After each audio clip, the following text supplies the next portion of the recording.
Bonjour à tous, bienvenue sur la chaîne Captain Trading. Alors aujourd'hui on est le dimanche 30 janvier et c'est l'heure de votre rendez-vous analyse technique et trading. Alors comme d'habitude on va essayer de faire un point sur les marchés, on va faire un petit point sur le Bitcoin, on va revenir un peu sur la price action qui s'est passée avant la réunion du FOMC, on fera un point sur l'open interest et on fera un point évidemment sur les positions short et le hedging que je commence petit à petit à préparer, tout simplement pour anticiper une future baisse prochaine. Un exercice que j'aime bien faire, c'est revenir sur la price action pour essayer tout simplement de retrouver des patterns, pour essayer tout simplement de me préparer au mieux au marché. Et je pense que tout simplement une des façons de faire, c'est de revenir sur ce qui s'est passé et derrière ça permet d'être beaucoup plus serein face à la suite. Pourquoi ? Parce qu'on a déjà connu cette situation et dans ces cas-là, on est dans des situations de déjà-vu. On se concentre principalement sur le Bitcoin, surtout pour les traders. Je pense qu'il est intéressant de se focaliser sur le moins de marché possible de façon à connaître son marché le mieux possible. Alors c'est vrai que le Bitcoin est assez intéressant à trader tout simplement parce qu'il est très institutionnalisé et donc finalement il y a beaucoup de schémas qui se répètent et donc qui sont des schémas on va dire qui défient la logique des retailers, c'est-à-dire qui défient la logique des investisseurs particuliers et tout ce qui est chartiste, tout ce qui est basique de basique ne fonctionne pas sur Bitcoin et tout ce qui est tout simplement de mettre son stop loss, juste taper un creux, etc., sont des choses qui fonctionnent très très mal avec le Bitcoin. Et donc, c'est pour ça que finalement, beaucoup se font piéger. Mais derrière, il offre tout de même la possibilité d'avoir certains patterns qui se répètent continuellement. Alors, ce qui est intéressant ici, c'est qu'on a clôturé le vendredi ici à 37 700 pour le CME Future. Ça veut dire que là, on n'a plus les datas comme on les avait à un moment donné. On avait des datas directes sur le CME, on les a plus. Donc ici, il faut se dire qu'on va déjà avoir un gap, évidemment, sauf si pendant la journée, on vient déjà le combler et que dans ces cas-là, on n'aura pas de gap. Mais très probablement, si on continue à rester au-dessus des 37 600, on aura un gap et donc certainement c'est le coup le plus facile à jouer, venir combler le gap et éventuellement repartir derrière à la hausse ou pas. Mais généralement ces coups du gap sont assez faciles à jouer et sont super intuitifs, donc évidemment plus on s'entraîne à les trader et mieux c'est. Avant de revenir sur le gap, on va revenir sur la price action du FOMC et donc où j'ai été assez précis sur mes scénarios car c'est un peu ce que j'avais prévu qui s'est passé. Alors, qu'est-ce qu'on va essayer de comprendre ? On a vu ici, ça c'est le jour du FOMC, si je ne me trompe pas. Donc voilà le jour du FOMC, où derrière on a eu cette énorme mèche qui est venue nous faire une correction assez violente. Et derrière, price action qui repart avant l'expiration des options ici qui a eu lieu le vendredi à 9h du matin, heure française. Tout ça pour dire que finalement, c'était assez intuitif de comprendre que finalement déjà, si on observait ici tous ces creux ici qui n'ont jamais été testés, c'est-à-dire que, comme vous pouvez le voir ici, on continuait de hausser sans revenir, on va dire, sur des points clés, comme ici par exemple le creux des 38 800, etc. Donc vous voyez que normalement c'est très rare qu'on puisse faire ce genre de choses sans derrière au minimum tester ce genre de creux. Et donc ici c'est ce qu'on a fait. Si on regarde ici le creux des 35 700, on a fini par le franchir à la baisse et on a eu un pattern assez classique qui est tout simplement un swing fail. C'est-à-dire qu'on a fait semblant de franchir ce creux, on a franchi et on a clôturé pile poil dessus. Derrière, on a eu un mouvement haussier et enfin une mèche qui est venue retester un poil plus bas ce creux avec une superbe clôture bien au-dessus et derrière, c'est elle qui a l'idée ce mouvement vers le haut. On voit que pour l'instant, il y a toujours de la force acheteuse. Si on regarde les creux ici, ils sont de plus en plus hauts et on a vraiment une impulsion acheteuse qui se ressent et si on trade le marché, on peut s'en rendre compte facilement qu'à chaque fois que ça chute, on voit l'impulsion haussière qui est là. Donc c'est vrai que par exemple maintenant les creux, on va dire qui vont être déterminants pour nous, ça va être 37 600, donc pas loin du gap,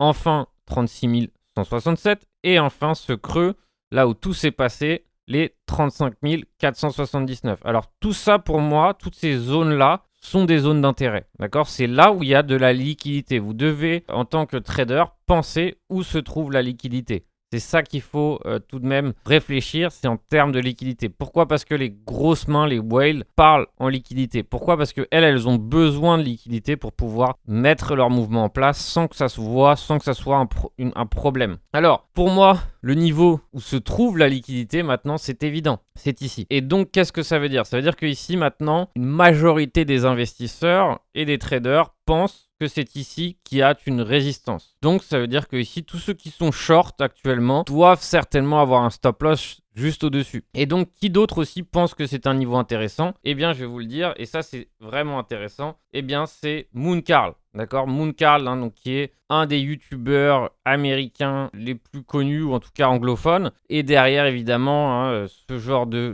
YouTube mainstream, généralement, conduit à beaucoup d'erreurs. Je trouve ça très intéressant, par exemple, que le pattern qu'il relève ici est tout simplement, il nous fait une description de la résistance. Donc, pour lui, c'est évidemment une résistance. Et il dit bien que lorsque les 38 900, je crois, ou les 38 800 seront franchis à la hausse, sa target sera 42 000 ou 43 000 ou peu importe, 42 500. Donc pour moi c'est intéressant, ça veut dire que tout simplement que l'œil du retailer est ainsi, ça veut dire que beaucoup se disent voilà, si on franchit ce niveau-là, certainement je vais me placer pour aller chercher les 45. Et donc c'est ce qui me fait penser évidemment que c'est certainement une erreur et que c'est certainement entre les 38 000 et les 40 000 que j'aurais envie tout simplement de me hedger, tout simplement parce que justement beaucoup commenceront à devenir haussier. Et derrière, évidemment, c'est là où éventuellement peut commencer le scénario opposé. Alors, il faut savoir que lui, par exemple, avant le FOMC, il avait dans son collimateur cette espèce de tête-épaule avec comme target déjà les 42 000. Donc, 2 fois, il a ça en tête. Et donc, c'était ça qui était assez intéressant. Ça veut dire qu'ici, les retailers voyaient bien cette résistance. Et donc, pour eux,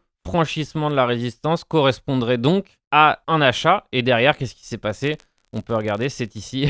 Donc, ceux qui ont acheté ça, évidemment, se sont retrouvés sous l'eau très rapidement. Donc, tout ça pour vous dire que parfois, regarder ces chaînes mainstream peut nous donner des indications sur ce que pense une majorité. Et derrière, du coup, ça peut nous donner une longueur d'avance pour éventuellement étudier sa price action. Pour moi, pour faire bref, simple, concis, je pense que le coût du CME Futures va se jouer. D'accord? Donc, je pense qu'on va éventuellement aller chercher à clôturer le gap qui se trouve à 37 600, on n'est pas si loin. Derrière, je pense qu'on a ce creux à venir chercher, donc je pense que c'est important qu'on touche ce creux et éventuellement derrière qu'on aille tester toute cette liquidité qui se réside au-dessus. Qu'est-ce que ça permettrait? Ça permettrait à une majorité de redevenir haussier et derrière, éventuellement, tant que c'est pas fait, on ne peut pas le savoir, mais éventuellement revenir chercher le bas du range. C'est le scénario sur lequel je travaille. Évidemment, si derrière ça se passe différemment, je serai aussi prêt et évidemment, j'essaierai de travailler mon point faible. Mais là, j'estime qu'on commence, on n'est pas encore, mais on commence à se rendre bientôt sur des zones extrêmes au niveau du RSI. Et donc, en tout cas, en 4 heures, il commence à être temps d'éventuellement chercher des shorts et c'est ce qu'on va voir sur d'autres cryptos. Mais voilà, c'est à peu près le scénario que j'ai en tête. Venir chercher la liquidité qui réside tout au-dessus et derrière, éventuellement, nous faire un scénario éventuellement baissier. Alors, évidemment, si ça continue de hausser, on vient chercher les 42 000, etc., on se maintient au-dessus des 42 000, tant mieux, je serais aussi content parce que derrière, j'ai aussi des bagues investissement. Mais derrière, je pense que ça serait un poil trop facile d'un coup, après cette énorme chute, après ce marché, cette structure qui est toujours baissière, de venir chercher tout ça. Donc je pense qu'il y a encore des bears à punir, il y a encore des gens qui étaient short à punir. Donc lorsqu'on aura franchi ce niveau ou si on vient gratter ce niveau, certainement qu'est-ce qui va se passer? Eh bien, certains bears vont capituler et derrière, ça laissera place du coup à des nouveaux bears, à de la smart money pour éventuellement commencer à monter une position short pour chercher le mid-range, ces creux-là, et peut-être éventuellement chercher ce niveau. D'accord? Encore une fois, c'est juste de la spéculation, c'est les scénarios que je m'imagine. Et quand je vous fais cette analyse de marché, je vous fais ressentir ce qu'il y a dans ma tête. Et en aucun cas, j'estime que je suis sûr d'avoir raison. Il n'y a aucune certitude sur un marché financier. J'essaye tout simplement de dresser des probabilités, des statistiques dans ma tête et j'essaye tout simplement de refléter ce que j'ai déjà vu et de l'appliquer à nouveau sur de la nouvelle price action. Mais si on regarde un outil que j'aime beaucoup regarder, qui est l'open interest, d'accord? Si on regarde l'open interest, on voit qu'il est continuellement croissant depuis les 36 200. Donc ça veut dire qu'il y a de plus en plus de positions, qu'elles soient longues ou short, qui sont en train de s'accumuler. Alors si c'est des positions short, éventuellement on cherchera à les liquider si on franchit la barre des 38 800. Et si c'est des positions longues, elles vont être gagnantes, mais si les bears reprennent la main, elles deviendront perdantes. Donc dans ces cas-là, évidemment, les liquidations et la baisse de cet open interest s'engendrera à la baisse. Du coup, si on continue de baisser. C'est pour ça qu'il faut être prudent. Je pense qu'en aucun cas, on doit être aveuglément bullish. En aucun cas, on doit être aveuglément bearish. Mais voilà, il faut savoir que dans l'ensemble, la structure est baissière. Donc on certainement reviendra chercher cette polarité. On reviendra chercher cette gravité à la baisse. Alors je pense que Ethereum se trouve dans une situation complètement similaire et on va dire que voilà, là où la majorité pense qu'il y a résistance ou en tout cas grande majorité s'attend à ce que le prix bute sur ce niveau. Donc si vraiment on franchit la barre des 2729, qu'est-ce qui va se passer? Évidemment, on pourra penser que l'optimiste va revenir et derrière, qu'est-ce qui va se passer quand les optimistes reviendront? Eh bien évidemment, ils se feront punir. C'est pareil sur cette price action. On voit qu'il y a eu ici une superbe price action où derrière on voit une mèche ici qui est venue gratter toute la liquidité sous ses creux. Clôture bien au-dessus, dernier pullback et derrière le prix a haussé sans revenir en arrière, d'accord? Sans revenir tester les creux précédents. Donc le premier creux à tester ici, c'est les 2500. Donc tester, ça veut dire hausser sans retour en arrière. Généralement, le marché a besoin d'aller chercher qui se passe en dessous des creux pour continuer à hausser. C'est ce qu'on appelle une hausse saine. S'il n'y a pas de retest, s'il n'y a pas de grattage de liquidité, généralement c'est mauvais signe parce que derrière la chute sera d'autant plus violente. Par exemple, ici on voit bien que de ce creux-là à ce creux-là, on n'a pas eu de retest. Donc 2524 reste à tester, 2358 reste à tester. Évidemment ici 2316 reste aussi à tester. Donc petit à petit, on voit que c'est un slow grind, ça s'appelle comme ça, c'est-à-dire qu'on monte doucement en escalier et on va tester éventuellement tout ce qui se trouve au-dessus de ce niveau des 2726. Pareil, pour moi, si on franchit ce niveau-là, si vraiment on arrive à l'atteindre, peu importe la mèche, peu importe le type de bougie sur lequel on va se retrouver, je vais commencer à hedger. Alors je vous rappelle que pour acheter un put, du coup la plateforme que j'utilise pour trader les options, c'est tout simplement Delta. Pour faire une petite brève introduction de comment acheter un put, tout simplement, je me rendrai sur le prix d'exercice le plus proche possible de la résistance. Donc dans ce cas de figure, c'est 2800 et j'achèterai ici le put tout simplement qui coûte aux alentours de 426. Donc je vous rappelle que si vous n'avez pas Delta, vous n'avez pas de compte Delta, c'est pour moi tout simplement la plateforme crypto option qui va le plus décoller sans aucun doute, tout simplement parce que ce qu'il propose avec toutes ces options ici sur les différentes cryptos ne peut que fonctionner ici pour cette année 2022.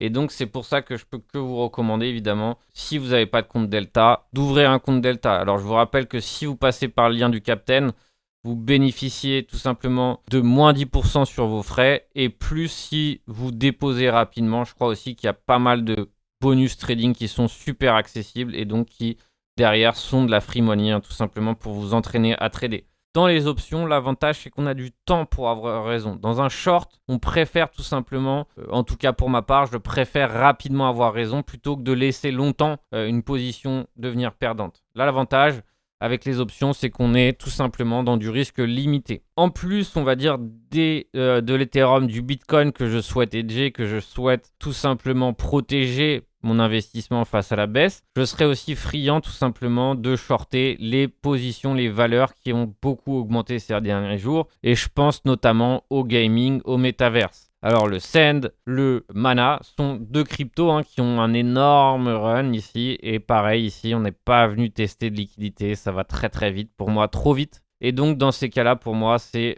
tout simplement l'occasion, pareil, de chercher un point short pour tout simplement au moins aller chercher les, par exemple, 2,95 pour aller chercher là où tout a démarré. Par exemple, on voit qu'ici, tout a démarré.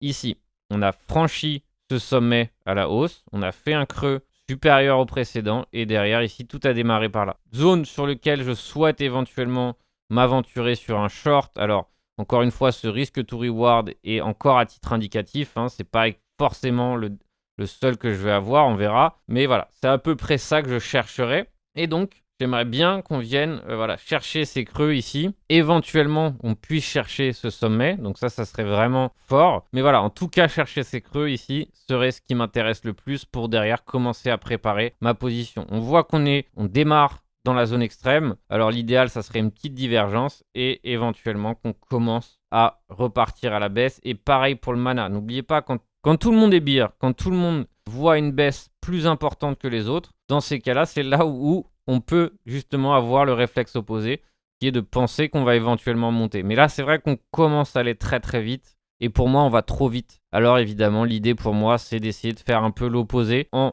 comprenant qu'il est tout à fait probable qu'on continue de baisser, qu'on aille beaucoup plus bas, peut-être pas, mais au moins qu'on vienne franchir et chercher tous ces creux ici de 24, de 17, etc., etc. Alors, ça, c'est pour tout ce qui est trading. Hein, c'est un peu comment j'anticipe la semaine. Donc, encore aller chercher éventuellement de la liquidité pour ensuite, éventuellement, commencer doucement, mais sûrement, à éventuellement baisser. Donc là, on voit par exemple aussi le Matic, pareil, qui consolide sous ce creux. Donc, éventuellement, le shop est chargé. Alors, c'est simple, hein, il va se passer 2 cas de figure. Soit il se décharge ce shop à la hausse, et dans ces cas-là, on vient chercher les 1,95, ou soit tout simplement, ici, on commence doucement mais sûrement à chercher ici les 1,50, etc., etc. Donc on va voir, il faut être prudent. Je pense, personnellement, mon billet m'indique tout simplement qu'on peut aller chercher de la liquidité, parce que je ne suis pas sûr que c'est le scénario où tout le monde s'attend.